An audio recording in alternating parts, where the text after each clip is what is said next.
ওম নমঃ শিবায়। জয় শিবশম্ভু। নমস্কার বন্ধুরা, আজ ৩রা শ্রাবণ ২০ জুলাই সোমবার। আজকের দিনই পালন করা হচ্ছে শ্রাবণ মাসের প্রথম সোমবার। বাংলা ক্যালেন্ডার অনুযায়ী এই শ্রাবণ মাস শুরু হয়ে গিয়েছে রথযাত্রার পরের দিন অর্থাৎ ১৭ই জুলাই থেকে, যা চলবে ১৭ই আগস্ট পর্যন্ত। এই শ্রাবণ মাসকে দেবাদিদেব মহাদেবের আশীর্বাদধন্য মাস হিসাবে গণ্য করা হয়। এই মাসে ভক্তি ও নিষ্ঠার সঙ্গে দেবাদিদেব মহাদেবের আরাধনা করলে তার অপার কৃপা লাভ হয় বলে বিশ্বাস করা হয়। আমাদের মধ্যে অনেকেই আছি যারা ১৬ সোমবারের ব্রত পালন করে থাকি, আবার অনেকে শুধুমাত্র শ্রাবণ মাসের ৪টি সোমবারের ব্রত পালন করে থাকেন। তবে সোমবার দিনটিকেই শিব কেন এত পছন্দ করেন তা নিয়ে দুটি পৌরাণিক তথ্য পাওয়া যায়। যেখানে প্রথমটিতে বলা হয়, মাতা পার্বতী ভগবান শিবকে স্বামী হিসেবে পাওয়ার জন্য সোমবার দিনই কঠোর ব্রত এবং তপস্যা করেছিলেন। শিব ভক্তরা তাই এই দিনেই সোমেশ্বর ব্রত বা সোমবারের উপবাস পালন করে থাকেন। আরেকটি কাহিনীতে বলা হয় যে চন্দ্রদেব দক্ষ রাজার অভিশাপে ধীরে ধীরে ক্ষয়প্রাপ্ত হচ্ছিলেন। তখন তিনি ভগবান শিবের আরাধনা এবং স্তব করেন। শিব প্রসন্ন হয়ে চন্দ্রকে তার মস্তকে ধারণ করেন এবং তাকে অভিশাপমুক্ত করেন। যেহেতু চন্দ্রের আরেক নাম সোম, তাই এই দিনটি শিবের এত প্রিয়। এই কারণেই দেবাদিদেব মহাদেবের আরেক নাম হল চন্দ্রশেখর বা সোমনাথ। আজকের দিনে অনেকেই আছেন যারা সারাদিন ব্রত উপবাস রেখে প্রদোষকালে বাবার মাথায় জল ঢেলে থাকেন। বিভিন্ন দ্রব্য সামগ্রী শিবলিঙ্গে অর্পণ করে ভক্তরা বাবার প্রতি তাদের আধ্যাত্মিক ভাব প্রদর্শন করে থাকেন। শিব পূজার পাশাপাশি দেবাদিদেব মহাদেবের সোমবারের ব্রত কথাটি আজকের দিনে একবার হলেও আমাদের সম্পূর্ণ শ্রবণ করা উচিত।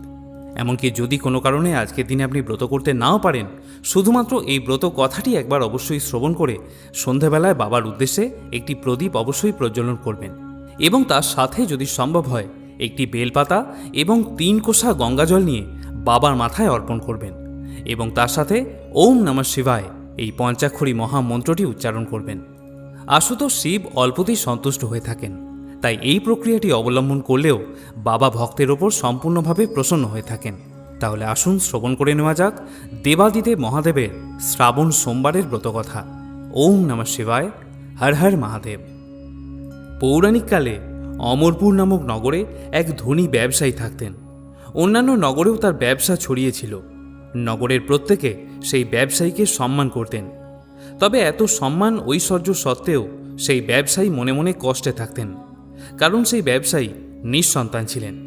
তার কোনো পুত্র ছিল না। মৃত্যুর পর তার বিশাল ব্যবসা কে দেখবে, এই অঢেল সম্পদকে সামলাবে, সেই চিন্তায় তিনি সবসময় আচ্ছন্ন থাকতেন। তাই পুত্রলাভের কামনায় সেই ব্যবসায়ী প্রতি সোমবার উপবাস করে শিবের পূজা করতেন। সন্ধ্যাবেলা শিব মন্দিরে গিয়ে মহাদেবের সামনে ঘিয়ের প্রদীপ জ্বালাতেন। সেই ব্যবসায়ীর ভক্তি দেখে একদা পার্বতী শিবকে বললেন, হে প্রাণনাথ, এই ব্যবসায়ী তোমার নিতান্ত ভক্ত। বহু দিন ধরে সে প্রতি সোমবার উপবাস এবং পুজো করে আসছে। এরপরই ব্যবসায়ীর ইচ্ছা পূরণ করার জন্য শিবের কাছে অনুরোধ করেন পার্বতী মাতা। শিব হেসে বললেন, হে পার্বতী, এই সংসারে প্রত্যেকে নিজের কর্মের ফল ভোগ করে। ব্যক্তি যেমন কর্ম করে তেমনই ফল পায়। কিন্তু এর পরেও পার্বতী নাছোড়বান্দা। তিনি আবেদন করেন, না প্রাণনাথ, আপনাকে এই ব্যবসায়ীর ইচ্ছা পূরণ করতেই হবে। সে আপনার অনন্য ভক্ত। প্রতি সোমবার নিয়ম মেনে সে ব্রত পালন করে। পুজোর পর আপনাকে ভোগ নিবেদন করে একবার খাবার খায়। তাকে পুত্র লাভের আশীর্বাদ আপনাকে দিতেই হবে। পার্বতীর এমন আবেদন শুনে শিব বললেন, তোমার কথায় আমি এই ব্যবসায়ীকে পুত্র লাভের আশীর্বাদ দিচ্ছি, কিন্তু তার পুত্র ১৬ বছর পর্যন্তই জীবিত থাকবে। সেই রাতেই শিব ব্যবসায়ী স্বপ্নে এসে পুত্র লাভের আশীর্বাদ প্রদান করলেন। পাশাপাশি পুত্রের ১৬ বছর বয়স জীবিত থাকার কথাও তিনি জানালেন। ঈশ্বরের আশীর্বাদে ব্যবসায়ী অত্যন্ত খুশি হলেন, কিন্তু পুত্রের স্বল্পায়ুর কথা শুনে তার সমস্ত আনন্দ নষ্ট হয়ে যায়। ব্যবসায়ী আগের মতোই নিয়ম মেনে সোমবারের ব্রত পালন করতে শুরু করেন। কিছু মাস পর অতি সুন্দর একটি পুত্র সন্তান জন্ম নেয়, যার ফলে ব্যবসায়ী জীবন আনন্দে ভরে ওঠে। কিন্তু সন্তানের স্বল্পায়ু হওয়ার কথা জেনে খুব বেশি খুশি হতে পারলেন না তিনি। ওদিকে বাড়ির কোনো সদস্য এই রহস্য সম্পর্কে জানতেন না। বিদ্বান ব্রাহ্মণেরা সেই পুত্রের নাম অমর রাখেন। অমর ১২ বছরের হলে তাকে শিক্ষা গ্রহণের জন্য বারাণসী পাঠানোর সিদ্ধান্ত গ্রহণ করা হয়। সেই ব্যবসায়ী অমরের মামা দীপচাঁদকে ডেকে পাঠালেন। অমরের পড়াশোনার জন্য তাকে বারাণসী ছেড়ে আসতে বললেন তিনি। অমর নিজের মামার সঙ্গে শিক্ষা লাভের জন্য বেরিয়ে পড়ে। পথে যেখানেই অমর ও দীপচাঁদ বিশ্রামের জন্য থামতেন সেখানেই যজ্ঞ করতেন এবং ব্রাহ্মণদের ভোজন করাতেন। দীর্ঘ পথ অতিক্রম করার পর অমর ও দীপচাঁদ এক নগরে এসে পৌঁছালেন।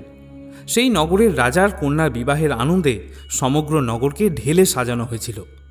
নিশ্চিত সময় বরযাত্রী আসে, কিন্তু বরের বাবা নিজের পুত্রের এক চোখে কানা হওয়ার কারণে খুবই চিন্তিত ছিলেন।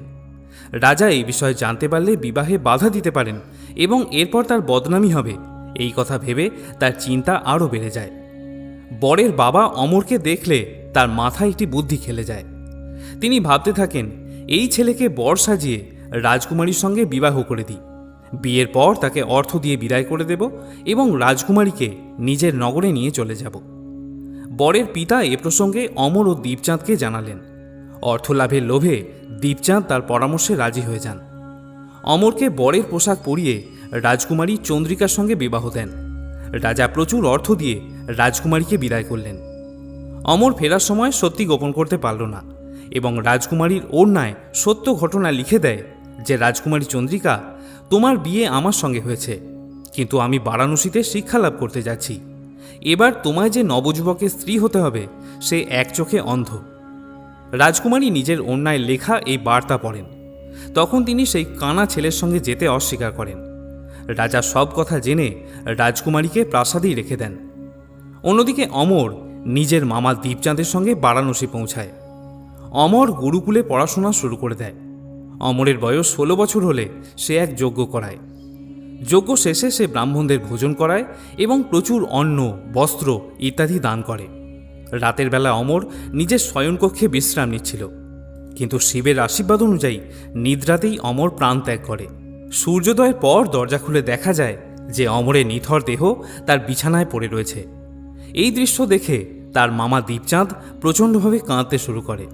আশেপাশের মানুষেরাও এই দৃশ্য দেখে তাদের শোক গোপন করতে পারেন না।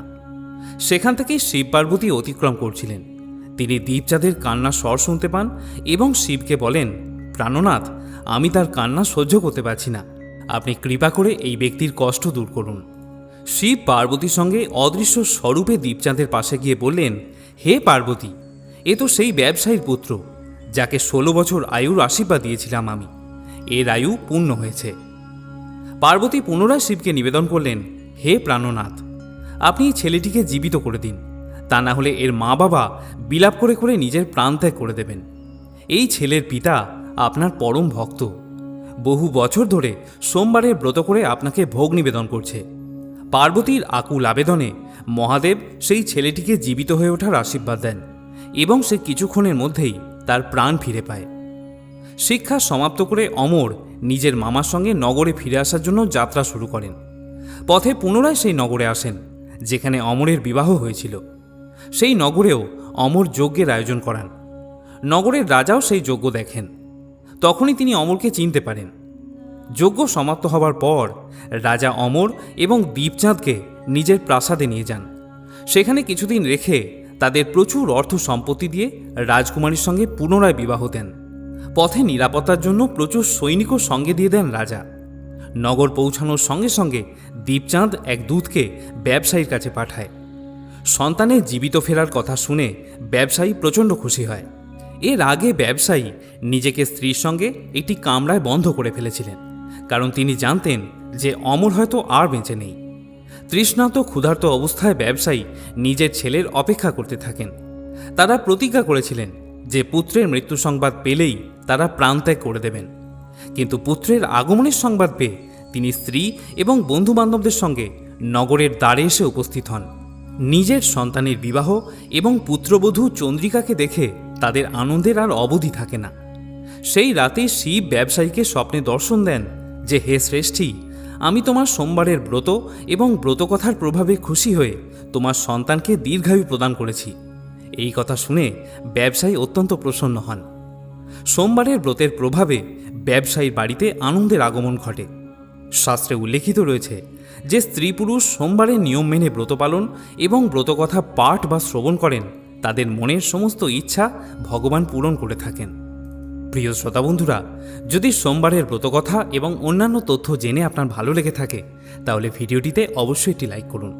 সকলে ভালো থাকুন, সুস্থ থাকুন। দেবাদিদেব মহাদেবের কৃপায় আপনার জীবন আরও সুন্দর ও সার্থক হয়ে উঠুক এই কামনা করে আজকের এই ভিডিওটি এখানেই শেষ করছি। জয় শিবশম্ভু। ওম নমঃ শিবায়।